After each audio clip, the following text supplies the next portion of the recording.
자, 2-1단 사과를 먹으며 들어가도록 할게. 자, 여기도 바로 작품 연구로 바로 들어간다. 들어가자. 자, 사과를 먹으면은 이제 사과를 먹는 일상적 경험을 우주의 질서로까지 확장하고 성찰하고 있는 작품이래. 그래서 이거 붙여놓을게. 자, 원래 사과를 먹는 일상적 경험에 대한 얘기야. 근데 이것을 우주의 질서로까지 확장하고 성찰하고 있어. 생각을 했고. 그다음에 약간의 세심한 관찰력과 개성적 인식이 돋보여. 특히 흙으로부터 만들어진 사과가 다시 흙으로 돌아간다는 건데, 요거 생명순환의 원리라고 하거든. 요것도 중요해. 요 단원에서 이거 핵심적인 언니야. 주식의 흙으로부터 만들어진 사과가 다시 흙으로 돌아간다는 생명순환의 원리. 자, 요것을 발견하고, 그리고 이러한 깨달음을 사과가 나를 먹는다라는 역설적 표현을 통해 드러난 인상적인 작품이다. 그래서 우리 이 부분 사과가 나를 먹는다. 주시고 요거 역설이에요, 역설. 우리 내가 사과를 먹은 건데 사과가 나를 먹는다고 표현하잖아. 말이 안 되지? 네, 역설이야. 자, 밑으로 내려가서 작품 괴관. 자, 한 대씩 하려니까 무시, 이쪽 무시. 다음 성격, 요건 중요하고. 자, 성격으로 들어가서 자, 사색적, 깊은 생각이 담겨 있어. 깊은 생각이 담기면 사색적이라고 해. 깊은 생각이 담겨 있고, 그다음에 성찰적이라고 했었지. 깊은 생각이 담겨 있고, 그다음에 역설적. 우리 역설 봤지. 사과가 나를 먹는다는 역설이었어. 자, 주제는 사과를 먹는 경험을 통해 깨달은 생명순환의 원리. 생명순환의 원리 아까 중요하다고 했었지. 이 글의 핵심적인 원리가 바로 이거야. 생명순환의 원리. 자, 다음 특징으로 바로 넘어가서 일상적 경험에서 삶에 대한 깨달음을 얻는 작가의 개성적 인식이 드러나 일상적 경험에서 삶에 대한 깨달음. 아까 우주 얘기 나왔었지. 자, 다음에 유산 통사 구조가 반복이 돼. 반복이 되면 운율이 형성되겠지. 그리고 같은 게 나오니까 통일성도 부여할 수가 있어. 자, 여기서 우리가 어휘 하나 좀 듣고 넘어가면 여기 이제 통사 구조라는 표현이 나오는데 통사라는 표현이 나오면 이 말은 문장이라는 말과 똑같은 뜻이야. 그 유사한 문장 구조가 반복이 되는 거야. 그다음에 밑에 그다음에 시행을 의도적으로 배치를 한 부분이 있어. 좀 이렇게 생긴 것 자체가 좀 다른 데보다 좀 다르게 생긴 부분이 있거든. 그래서 이 부분이 좀 집중이 될 거야. 그래서 내용을 효과적으로 전달할 수가 있어. 그다음에 밑에 구체적인 것에서 추상적인 것으로 시적 대상이 확대가 돼. 그리고 점점 커지니까 이건 점층에 해당이 돼. 점층. 자, 정리되었으면 뭐 생명순환 원리라고 하는데 생명이 이렇게 돌고 돈다는 얘기야. 우리 살다 보면 흙으로 돌아가겠지. 흙으로 돌아가면 또 나중에 다시 태어나겠지. 다른 걸로. 그래서 돌고 돈다는 얘기야. 넘어가자. 작품 바로 들어간다. 한민복. 자, 사과를 먹는다로 시작을 돼. 사과를 먹는다. 시작이 됐어. 자, 사과나무의 일부를 먹는다. 무엇을 먹는다, 무엇을 먹는다 반복이 됐지. 그래서 여기 옆에 정리가 돼 있지. 사과 땡땡을 먹는다라는 유사한 통사 구조, 유사한 문장 구조가 반복됐고 운율도 형성하고 작품의 통일성도 줄 수가 있어. 자, 계속 읽어나가자. 자, 사과꽃에 눈부치는 햇살을 먹어. 다음에 사과를 덮으게 된 장막지를 먹어. 다음에 사과를 흔들던 소슬바람을 먹어. 사과를 감싸던 눈송이를 먹어. 자, 일단 여기 나오는 햇살, 그 다음에 장맛비, 소슬바람, 눈송이라고 하는데 각각 계절감을 드러내주거든. 햇살을 통해서 이제 눈부시던 봄을 나타내고 장마의 계절은 여름이지. 다음은 소슬바람이 부는 계절 가을이야. 다음 마지막 눈이 내리는 눈송이 겨울이겠지. 그래서 요 계절의 순환을 나타내. 쭉 이런 계절을 거쳐서 나무가 나무에서 이제 사과가 열리게 되는 거지. 들어가서 그다음에 사과를 지나던 벌레 기억도 먹어. 벌레도 이제 지나갔어. 그다음에 사과나무에 돌던 새 소리도 먹는데, 그다음에 잎새도 먹는데. 자, 일단 여기까지 좀 네모친 애들의 공통점을 보면 얘들은 사과가 열리기까지 함께한 자연물들이야. 여기까지는 자연물에 대한 얘기였어. 자, 조금 더 내려간다.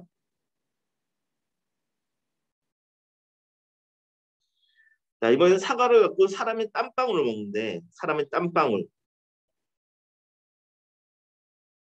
그다음에 사과를 연구한 식물학자의 지식도 먹어. 그다음에 사과나무 집딸이 바라보던 하늘을 먹는다는데 요 하늘 같은 경우에는 요거 하늘을 바라봤기 때문에 녹는 희망을 의미한다고 해. 다시 사과나무집 딸이 바라보던 하늘 자체는 운명의 희망, 하늘을 바라보던 사과나무가 잘 열렸으면 좋겠어라는 희망이 담겼겠지. 그래서 운명의 희망 먹어. 그다음에 사과의 수액을 공급하던 사과나무의 가지도 먹고 담지. 자, 지금 이 삼각형 치는 것들의 공통점 보면 얘들은 이건 열매를 맺기까지 힘든 이건 사람들을 느려.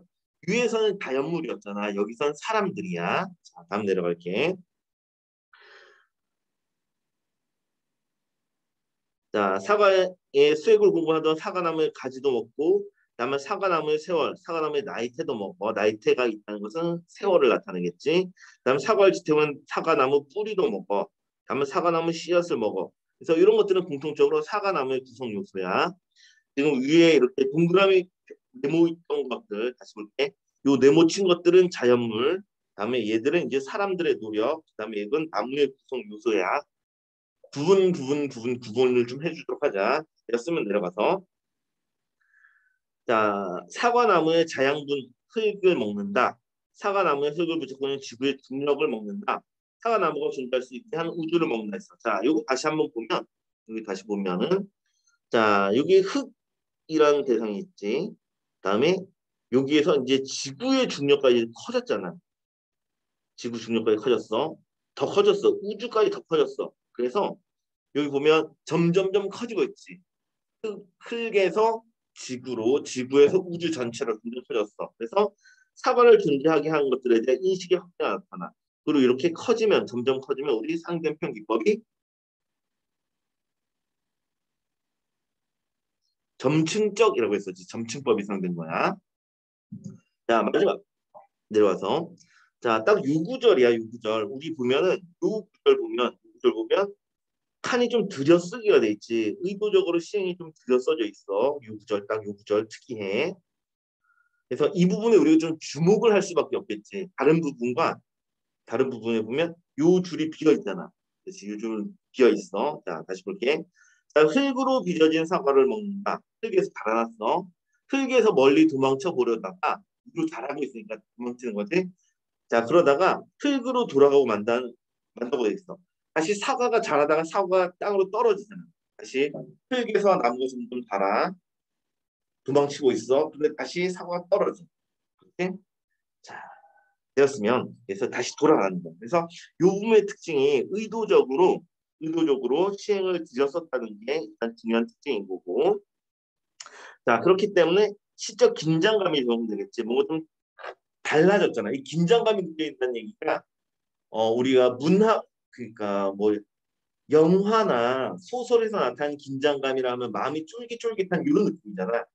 그걸 긴장감이라 하잖아. 근데 시적 긴장감이라 하면 다른 부분과 차이가 나타나면 다른 부분과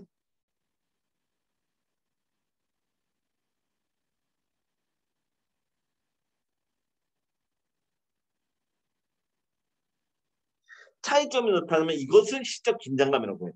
시적 안정감과의 반대 표현이야. 반복되거나 비슷하거나 이러면 안정감이 느껴지는데 그것과 반대 표현, 뭐가 차이점이 느껴지면 이건 시적 긴장감이란 말을 써. 가슴이 쫄깃쫄깃한 그 감정과는 아무런 관련이 없어. 시적 긴장감은. 자, 그래서 시적 긴장감을 조성하고 다음에 그걸 통해서 결국 나타내고자 하는 건 요거 자연순환의 원리 주제였지. 그게 강조가 되는 거야. 이거 보면은 벗어나려다가 다시 땅으로 돌아가잖아. 그래서 자연이 돌고 돈다는 자연순환의 원리를 드러내는 중요한 구절이야. 자, 정리되었으면 다음 내려갈게. 자, 흙으로 돌아가고 많은 그런 사과를 먹는다. 그리고 마지막 사과가 나를 먹는다 하면서 요거 역설이 있지. 그래서 중요 구절이었지. 사과가 나를 먹는다. 별표 역설적 인식에 해당되고 그다음 사과 나를 먹는다는 얘기는 우리가 흙으로 돌아가서 영양분이 되어서 다시 사과한테 먹히고 돌고 도는 거잖아. 그래서 여기에도 작품의 주제식인 바로 여기 담겨 있어. 생명순환의 원리 여기에도 담겨 있는 거야. 자연순환의 원리이다. 생명순환의 원리이다. 똑같은 말이야. 따로 외울 필요 없어. 생명순환, 자연순환 똑같은 말이야. 자, 정리되었으면 넘어가도록 합시다. 자, 학습활동 바로 들어가도록 할게. 이게 1번. 이 작품은 소리내어 읽어보고 다음 활동을 해보자라고 했어요. 자, 1번. 이 작품에서 주된 소재로 다루는 경험이 무엇인가? 라고 했는데 이건 사과 먹는 게 경험이었지. 자, 시작 화자가 사과를 먹는 경험. 이게 경험의 내용이고 이걸 통해서 얻은 깨달음을 얘기해. 자, 이 작품에 들어간 언어의 특징이라고 했는데 자, 보면 먼저 땡땡을 먹는다, 사과 땡땡을 먹는다라는 유산 통사 구조가 반복됐어. 그래서 운율이 형성되고 그다음에 사과라는 단어가 이 단어가 시행의 첫머리에 반복되거든. 그래서 마찬가지로 운율도 형성하고 다음에 요건 선생님은 좀 납득하기 어려운데 어쩔 수 없다. 대신이기 때문에 외워야 된다. 사각사각하는 소리가 나는 듯한 느낌을 주었다라고 하는데 좀 억지 선생님 억지 같아. 어쩔 수가 없다. 대신이니까. 그래서 사과하니까 사각사각하는 소리가 나는 듯한 느낌이 난다. 이렇게 억지로 외우자 우리. 어쩔 수가 없다. 기분이 나쁘다. 이런 거 정말 싫지만 어쩔 수가 없어. 자, 다시 한번 정리할게. 자, 이 시에 들어간 언어의 특징 두 가지로 얘기해서 유산 통사 구조가 반복되어 운율을 형성한다는 점. 그다음에 사과라는 단어를 시행의 첫머리에 반복적으로 배치해서 사각사각하는 소리가 나는 듯한 느낌을 준다는 점. 이렇게 두 가지 따로따로 기억을 해두도록 합시다. 1번, 그다음 2번 이렇게. 자, 정리되었으면 오른쪽으로 넘어가자. 밑에 있구나.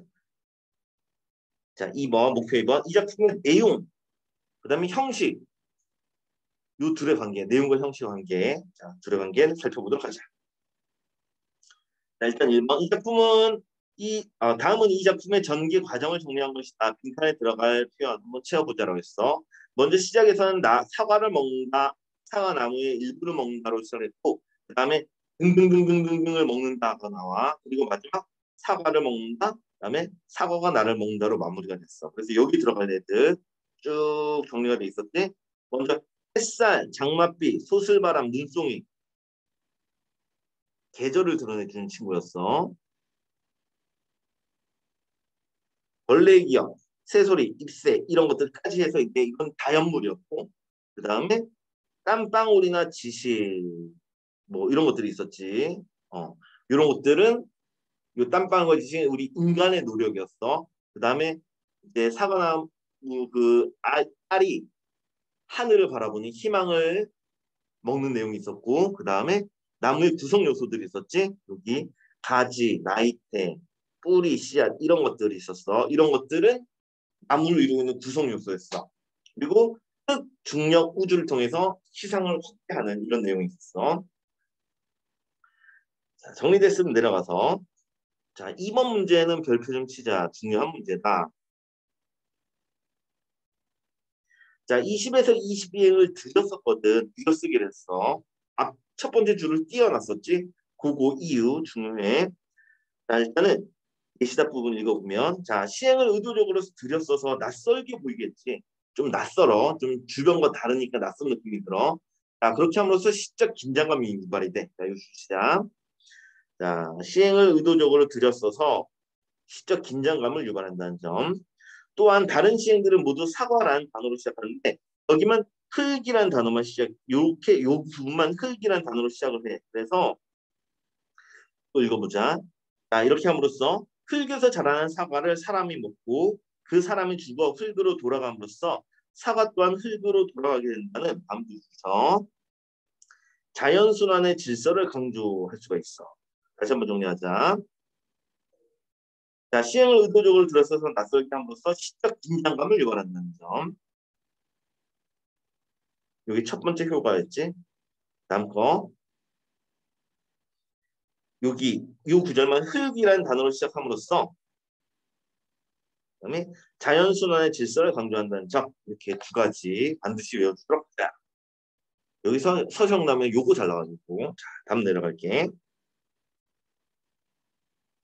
자, 1, 2번 활동을 바탕으로 이 작품의 형식 두 가지 있었지. 요런 형식이 있었고 그 다음에 요런 형식이 있었어. 위에 이렇게 무엇이 무엇을 먹는다라는 형식. 그 다음에 요런 들여쓰기를 한 형식이 있었는데 자, 이 형식이 내용을 표현하는데 어떤 역할을 하는가? 주제를 잘 드러준다. 이게 되겠지. 자연순환의 원리라는 주제를 잘 드러낼 거야. 자, 읽어볼게. 자, 이 시에서는 사과를 먹는다라는 단순한 문장에 시작하여 목적어 사과를 반복 변형하면서 사과 관계된 수많은 자연물, 그다음에 사과를 키우기 위해 애쓴 사람들의 노력 등 사과를 존재하게 한 모든 것들로 사고를 확장하고 있어. 그리고 이러한 사고의 확장을 통해 세상의 모든 존재는 서로 연결되어 있으며 생명은 순환한다. 라는 생각을 효과적으로 드러낼 수 있어. 까지. 일단 여기까지. 다시 한번 주시면 정리할게. 자, 사과를 먹는다라는 단순한 문장에 시작을 하여 그 다음에 목적어 사과에 해당되는 걸 반복하면서 변형을 했어. 그래서 사과를 존재하게 한 모든 것으로 사고를 확장하고 있어. 그래서 이걸 통해서 이런 사고를 통해서 다음에 색깔 바꿔서 세상의 모든 존재는 서로 연결되어 있으며 생명을 순환한다는 작가의 생각, 이걸 효과적으로 드러낸다. 즉 주제를 드러낸다까지 되겠어. 자, 다음에서 한번 끊어주고 여기서 비컴을 한번 끊어주고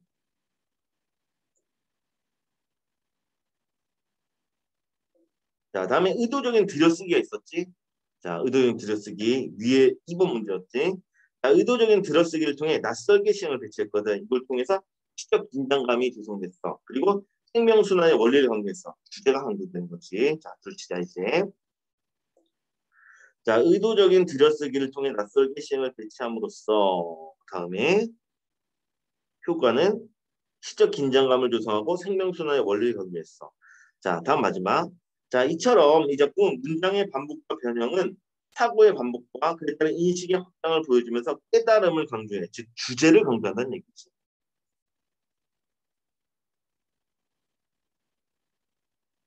바꿔 얘기하면 주제 강조.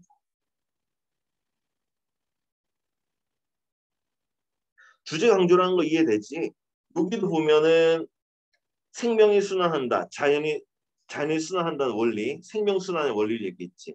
밑에서도 생명 순환의 원리를 얘기했어. 그래서 깨달음이 주제를 강조하는 역할이 있다는 얘기야. 정리되었으면 넘어가도록 합시다. 자, 목표 3번. 이 작품의 마지막 행에 담긴 의미, 그것을 첫 행과 관련성을 바탕으로 이야기를 해보자. 첫 번째는 내가 사과를 먹고 있어. 마지막에선 사과가 나를 먹고 있어. 자, 됐으면 예시답으로 바로 들어가서 자, 첫 행에 나는 사과를 먹는다를 마지막에 사과가 나를 먹는다로 바꿨거든. 그래서 인간과 자연, 생명과 생명이 일개 서식으로 순환한다는 인식을 드러내. 뭐 말이 어렵지만 자연 순환에 대한 인식이 드러난다는 얘기야. 즉 사과를 먹던 인간은 죽어서 흙으로 돌아가고 흙의 자양분이 되어 사과에 흡수된다는 순환의 고리를 문장의 주체와 객체의 자리를 바꾸는 변형을 통해 표현한 것이다. 결국 다음부터 주시자. 자, 사과가 나를 먹는다라는 표현은 자연과 인간의 일체감을 역설적, 상징적으로 나타내는 것이라 할 수 있다까지 주시자. 여기까지. 마지막 행에 담긴 의미. 어떤 의미가 담겼어? 요 의미가 담겼어. 자연과 인간의 일체감, 이걸 나타내고 있다는 얘기지. 자연과 인간의 일체감, 이것을 나타내는 게 마지막 행의 의미가 되겠다. 자, 까지 정리되었으면 요거 그 이정록의 선풍기라는 작품인데 가끔 시험 문제에 나올 때가 있어가지고 그냥 보도록 할게. 뭐 시간이 애매하게 살짝 남았으니까 요거 마무리 좀 하도록 할게. 자, 보도록 하자. 작품 되게 재밌어. 자, 보자. 자, 우리 집 선풍기는 11살 11년 된 선풍기야. 시작 대상인 거지. 자, 나랑 동갑내기야. 동일해. 땀 뻘뻘. 일을 해도 아이고 고물, 아이고 저녁다리 하고 구박을 받아. 재밌네. 자, 섭고 서러워라고 한 줄로 쭉 이렇게 나열됐지. 선풍기의 서러움을 잘 드러냈어. 도리질 하던 선풍기 갑자기 고개를 끄덕끄덕. 아, 요 가만히 보면은 이 생전 묶은 거, 이 시를 어떻게 썼냐면 이렇게 썼거든. 이렇게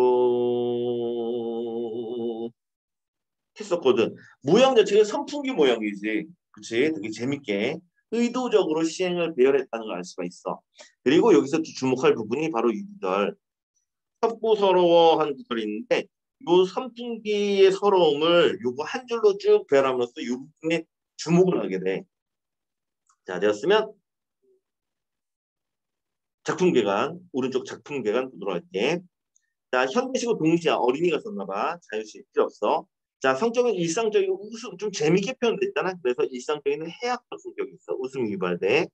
다음에 주제는 낡은 선풍기의 고단한 일상, 이게 이제 주제고, 자, 특징 들어가서, 자, 11살 된 어린 화자. 화자는 어린 화자야. 자, 이런 시선에서 바라본 낡은 선풍기의 모습을 재밌게 표현했고, 다음에 숫자. 선풍기의 모양에 더 의도적으로 시각을 표현했어. 그래서 시각적으로 좀 재밌게 표현했어.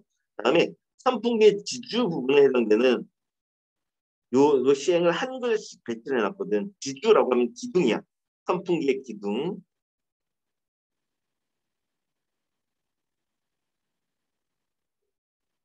자, 여기다가 한 글자씩 배치를 해서 이 구억받은 선풍기의 서러움이 잘 드러났지. 섭고 서러워하면서 서러움이 지략적으로 제시가 됐어. 자, 작품의 짜임이 넘어오고 예시다만 바로 넘어갈게. 자, 요거 시행을 선풍기 모양을 표현했다는 점. 그래서 일단 선풍기에 대한 애정이 드러날 수 있지. 선풍기에 대한 애정이 있으면 선풍기 모양으로 실을 쓴 거야.